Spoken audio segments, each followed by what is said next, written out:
नमस्कार दोस्तों, आपका स्वागत है जी के हब चैनल पर। आज हम जिस विषय को पढ़ने वाले हैं उसे हम बिल्कुल आसान भाषा, यादगार ट्रिक्स, परीक्षा उपयोगी प्रश्नों और गहराई से समझेंगे ताकि यूपीएससी, यूपीपीएससी, एसएससी, रेलवे तथा अन्य सभी प्रतियोगी परीक्षाओं में यह टॉपिक हमेशा के लिए याद हो जाए। बिल्कुल।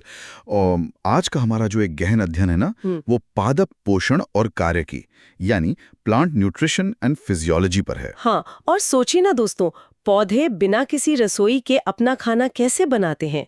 मतलब वो खनिजों को मिट्टी से इतनी ऊपर पत्तियों तक कैसे पहुंचाते हैं? अरे यही तो जादू है।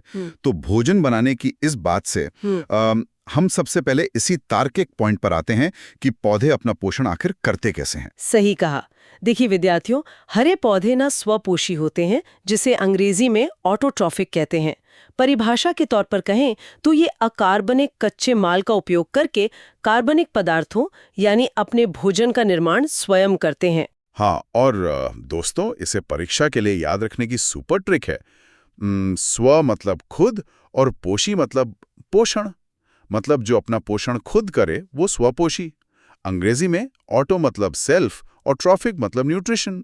एकदम सही। अब ये तो समझ आ गया कि वो खाना खुद बनाते हैं, लेकिन इसके लिए जो जल और अकार्बनिक तत्व चाहिए वो कहाँ से लाते हैं? तो दोस्तों, ये सब वो भूमि यानी मिट्टी से खनिजों के रूप में प्राप्त करते हैं। पौधे मिट्टी से मुख्य रूप से जल और अकार्बनिक तत्व प्राप्त करते हैं। सही कहा। और दोस्तों, इन्हीं को हम खनिज तत्व कहते हैं और मिट्टी से इन्हें लेने की इस पूरी प्रक्रिया को खनिज पोषण यानी मिनरल न्यूट्रिशन कहा जाता है। अब जब हम जानते हैं कि पौधे मिट्टी रूपी बैंक से खनिज लेते हैं, तो दिमाग में एक तार्किक सवाल आता है, क्या मिट्टी का हर खनिज पौधे के लिए जरूरी है? मतलब बिल्कुल नहीं। एकदम सही कहा आपने। वैज्ञानिकों ने पता लगाया है कि पौधों का जीवन चक्र पूरा करने और उन्हें विकार रहित रखने के लिए ना केवल 17 अनिवार्य तत्वों को चिन्हांकित किया गया है। सिर्फ 17? तो दोस्तों, परीक्षा में ध्यान रखें। अब इन 17 को ना हमने 2 स्पष्ट भागों में बांटा है। 9 ऐसे हैं जो बृहद मात्रा वाले हैं यानी मैक्रो, और 8 लघु मात्रा वाले हैं जिन्हें हम माइक्रो कहते हैं। अब पता है, इन सूक्ष्म पोषक तत्वों की सांद्रता ना प्रायः 1 ppm से भी कम होती है। मतलब बहुत ही कम मात्रा चाहिए होती है। तो मेमोरी ट्रिक यही है कि सूक्ष्म यानी बहुत ही कम, 1 ppm के नीचे, सीधा सा लॉजिक है।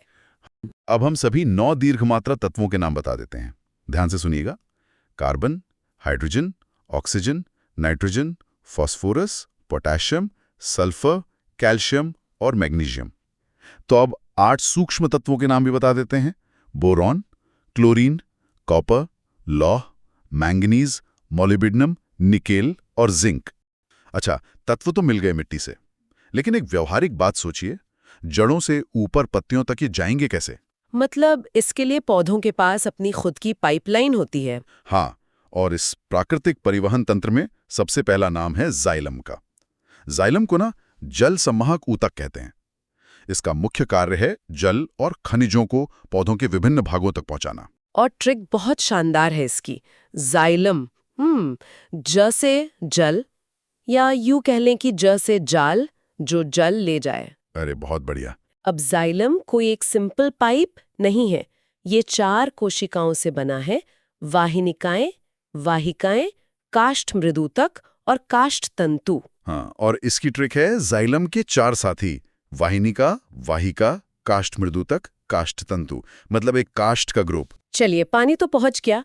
अब जो पत्तियों में खाना बना है उसे कैसे बांटे? तो इसके लिए फ्लोएम होता है, जिसे बास्ट ऊतक भी कहते हैं। इसका कार्य है पत्तियों यानी हरे भागों में बने भोजन को पूरे पौधे में बांटना। और मेमोरी ट्रिक है फ्लोएम, यानी पीएच से स्टार्ट होता है ना इंग्लिश में, तो पीएच से फूड, जो भोजन का परिवहन करे। तो जाइलम की तरह ही फ्लोएम भी 4 कोशिकाओं से बना है। चलनी अवयव, सखी कोशिकाएं, फ्लोएम मृदुतक और फ्लोएम तंतु। ट्रिक याद रखिए दोस्तों, फ्लोएम के 4 सदस्य चलनी, सखी, मृदुतक, तंतु, मतलब फ्लो में चलने वाली सखियां। ये ट्रिक एग्जाम में बहुत काम आएगी। अब देखिए, प्रकृति में कुछ अपवाद भी हैं। कुछ पौधे ऐसे भी हैं जो खुद का खाना बनाने में बहुत आलस करते हैं, मतलब वो दूसरों का खाना चुराते हैं। हाँ, और ऐसे ही एक पौधे का नाम है अमरबेल या कसकुटा। ये एक पूर्ण स्तंभ परजीवी है। इसका तना बहुत पतला, दुर्बल और पीला होता है। और ट्रिकें हैं इसकी। अमरबेल मतलब अमर है पर खुद की मेहनत नहीं, दूसरे के तने पर जीती है। सही कहा। अब ये खाना चुराती कैसे है? अमरबेल ना अपने पोषक यानी होस्ट के चारों ओर लिपट कर परजीवी मूल, जिसे हॉस्टोरियम कहते हैं, उसके द्वारा भोजन और जल खींचती है। और ट्रिक है हॉस्टोरियम। मतलब ये कोई हौसला नहीं दे रही, ये तो चूसने वाली जड़ है जो होस्ट से सब खींच लेती है। हाँ, बिल्कुल किसी वैम्पायर की तरह। अब सामान्य पौधों पर वापस आते हैं और वाष्पोत्सर्जन को समझते हैं। ये रंध्रों यानी स्टोमेटा के माध्यम से जल वाष्प की हानि है। ट्रिक बहुत सीधी है दोस्तों। वाष्प प्लस उत्सर्जन बराबर जल का भाप बनकर उड़ना। अब ये रंध्र यानी स्टोमेटा पत्तियों की एपिडर्मिस में होते हैं और गैसों का विनिमय करते हैं। और ट्रिक है कि स्टोमेटा मतलब छोटे गेट। इन्हीं गेट से गैस और वाष्प आती जाती है। अब ये स्टोमेटा ना प्रकाश में खुलते हैं और अंधेरे में बंद होते हैं, और ये रक्षक कोशिकाओं यानी गार्ड सेल्स की टर्जिडिटी से नियंत्रित होता है। इसकी मेमोरी ट्रिक है गार्ड सेल्स मतलब दरबान। रोशनी में दरवाजा खोलते हैं और अंधेरे में बंद कर देते हैं। इसी वाष्पोत्सर्जन से एक खिंचाव पैदा होता है, जिसे सक्शन पुल या वाष्पोत्सर्जन खिंचाव कहते हैं। ये जड़ों से पानी को ऊपर पत्तियों तक खींचता है। हाँ, और ट्रिक है सक्शन मतलब खींचना। जैसे स्ट्रॉ से जूस खींचते हैं ना, बिल्कुल वैसे ही। हमने पौधों का प्राकृतिक पोषण तो समझ लिया, लेकिन कृषि विज्ञान में किसान कैसे जानते हैं कि फसल को कौन सा पोषण चाहिए? इसके लिए एक विधि है जिसे फसल लॉगिंग कहते हैं। इससे खड़ी फसलों में पोषक तत्वों का विश्लेषण किया जाता है। ट्रिक है फसल लॉगिंग मतलब फसलों का लॉग यानी डेटा इकट्ठा करना। इस विधि में ना 3 महीने के बाद हर 5 सप्ताह के अंतराल पर नमूने लिए जाते हैं। ट्रिक 3 महीने बाद हर 5वें हफ्ते सैंपल लो। और दोस्तों, क्लीमेंट ने 1960 में इस विधि से तत्वों का विश्लेषण किया था। ट्रिक है क्लीमेंट ने फसल लॉगिंग जो कि 1960 में आई उसे क्लियर किया। तो चलिए अब हम आज की क्लास का त्वरित रिवीजन कर लेते हैं, बस 1 मिनट में पूरा सार। तो हमने देखा स्वपोषी अपना भोजन खुद बनाते हैं। हाँ, और 17 तत्व अनिवार्य हैं। 9 बड़े मैक्रो और 8 छोटे माइक्रो। जाइलम जल ले जाता है और फ्लोएम भोजन बांटता है। अमरबेल दूसरों का खाना चुराती है हॉस्टोरियम के जरिए। और स्टोमेटा से पानी उड़ना वाष्पोत्सर्जन है, जिससे सक्शन पुल बनता है। बिल्कुल, और फसल लॉगिंग से किसान खेतों का पोषण चेक करते हैं। तो दोस्तों, जाते जाते मैं आपके लिए एक विचारणीय प्रश्न छोड़ रही हूँ।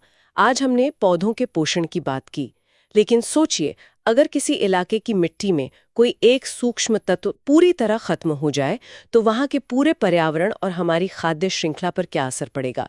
इस पर जरूर विचार कीजिएगा। यदि ये वीडियो आपके लिए उपयोगी रहा हो तो जीके हब चैनल को सब्सक्राइब करें, वीडियो को लाइक करें और अपने दोस्तों के साथ शेयर करें। अगले वीडियो में फिर मिलेंगे एक नए महत्वपूर्ण विषय के साथ। धन्यवाद।